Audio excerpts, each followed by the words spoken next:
Hi, ഇതാണ് the invisibility effect. Hi. So here's I will do it.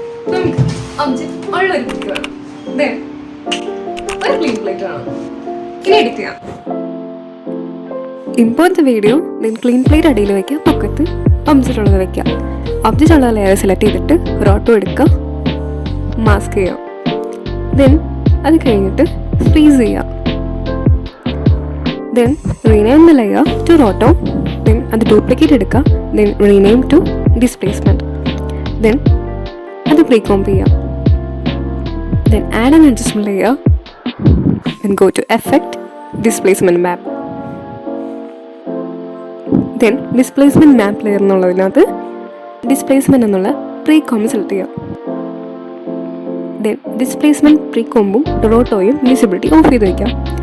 Then max horizontal displacement values adjust ചെയ്യുക, so we can see the difference here. Then നമുക്ക് second effect ആണ് CC glass effect, അത് add ചെയ്യാം. ഇതിനകത്ത് bump മാപ്പിനകത്ത് displacement combo select ചെയ്യാം. Then adjust softness, height, displacement. So നമ്മളിവിടെ adjust ചെയ്യുമ്പോഴത്തേക്ക് പൊക്കത്ത് ഒരു ഗ്രെയിൻസ് പോലെ വരുന്ന കാണാം. സോ അത് വരാണ്ടിരിക്കാനും നോക്കണം. So that's it. I hope you guys will try.